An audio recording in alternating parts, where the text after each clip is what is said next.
नमस्कार मंडळी, मी आज निघालोय दादासोबत उपवनला जायला. मग गाडीवर बसलो आणि निघालो उपवनच्या दिशेने.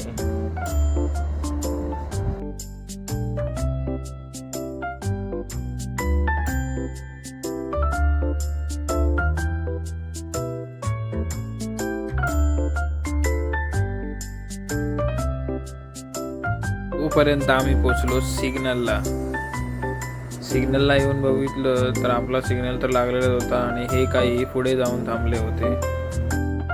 तिथेच आमच्या बाजूला एक काका थांबले होते. तो म्हणतात थोडा वेळ सिग्नल लागलाय तोपर्यंत पॉवरचा एक गोळी घेऊनच टाकतो. आणि आम्ही येऊन पोचलो त्या गेटवरती आणि तिथून निघालो नेहूरला जायला. पुढे आलो, मस्त की हिरवीगार झाडं, खूप छान वाटलं इथून निघून.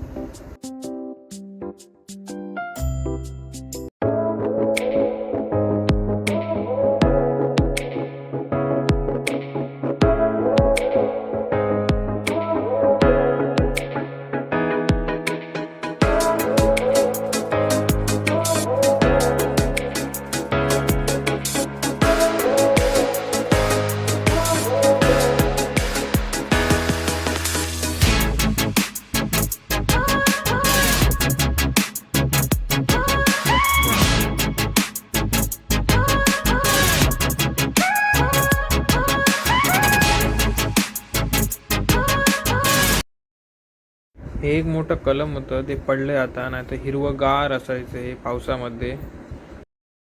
तिथून निघून आम्ही पोचलो येहूर गावामध्ये.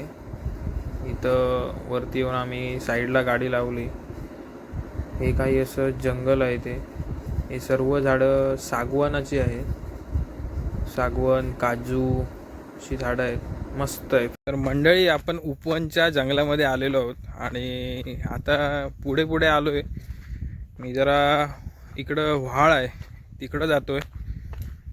तर आपल्यासोबत दादा पण आहे, पण तो पाठीमागे वरती थांबला आहे तिथं. तो पण येतोय, पण तोपर्यंत जरा बघत बघत खाली जाऊ काय आहे ते. कारण इकडे जंगली प्राणी जास्त राहत आहेत असं दादाचं म्हणणं आहे. आपण पण जरा सतर्क राहून जाऊ खाली, नाही तर कुठंही बाहेर पडतील सांगता येत नाही. ठीक आहे, जे तुम्हाला दाखवतो खाली जाऊन व्हाळ कुठे आहे तो.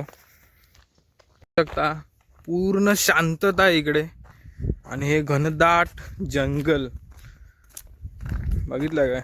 हे बघा, घनदाट जंगल आहे. आपल्याला या व्हाळाच्या समोर एक घर दिसतंय बघा. समोर एक घर आहे. हे घाबरण्याची जरूरत नाही असं मला तरी आता वाटतंय.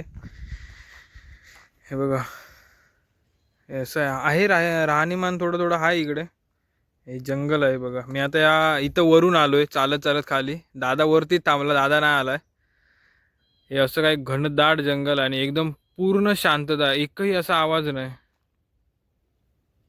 तर हा इथं इथं कातळ आहे. कातळ म्हणजे एकदम दगडाचं पूर्ण मोठं असं हे आहे बघा. पाठीमागे बघू शकता तुम्ही. तर आलोय.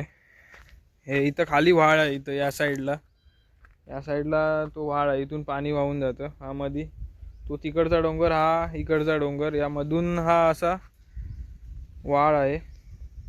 म्हणजे ओढा बोलतात त्याला. पाणी जातं इथून पावसाचं. आता सुकलेला आहे तो, अजिबात पाणी वगैरे काही नाही आहे.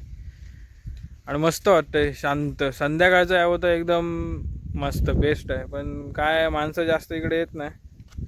तर असं दिसतंय पार्टी बिर्टी करायला माणसं येतात. कारण चुलीचं हे असं दिसतंय बघा, चूल वगैरे केलेली वगैरे. पार्टी बिर्टी करायला माणसं इकडे येतात. मस्त वाटतंय पण एकदम फ्रेश. बघू शकता तुम्ही.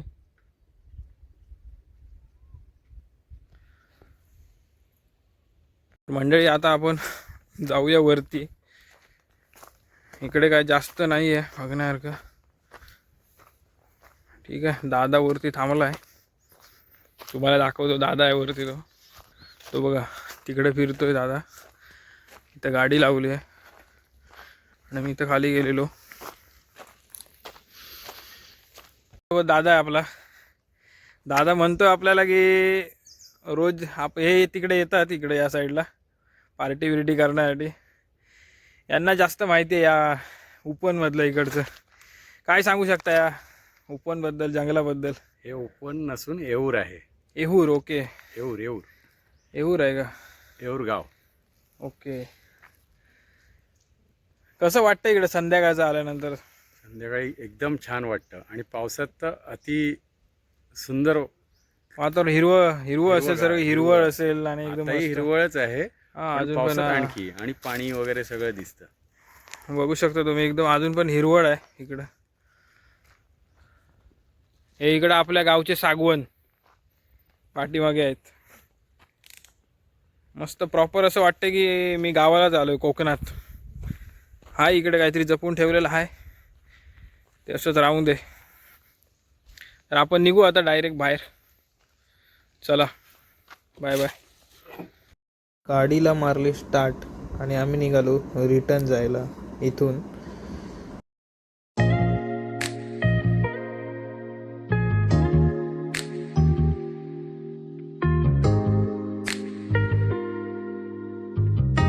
इथे आपल्याला दिसली काही वानर सेना.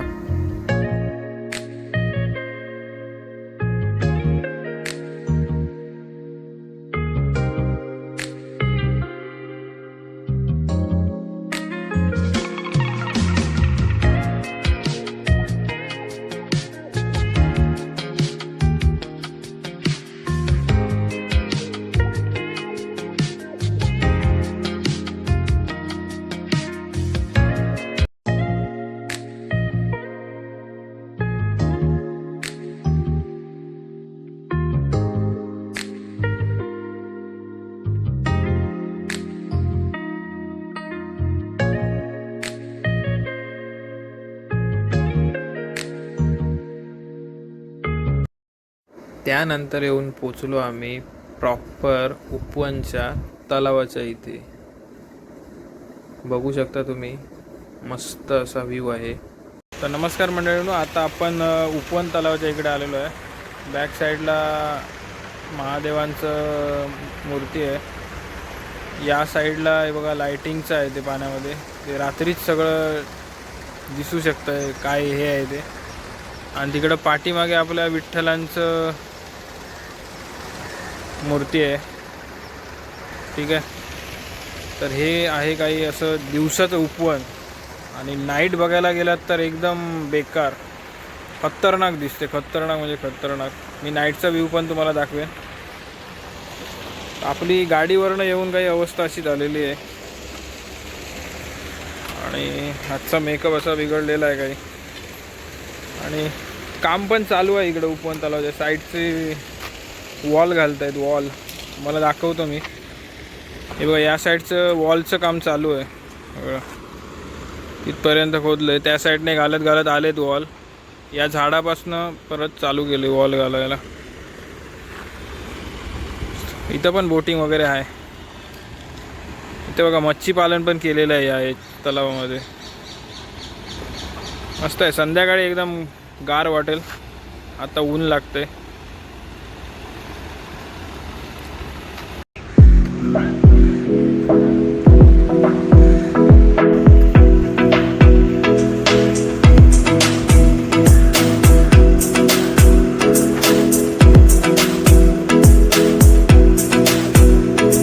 तिकडे आपल्या डॉगेज व्हायचा प्रयत्न चालू आहे. बोट सोडतो आणि जातो निघू त्याचा पलीकडे जाऊन उतरतो. म्हणतोय त्याला लॉकच खोलत नाही.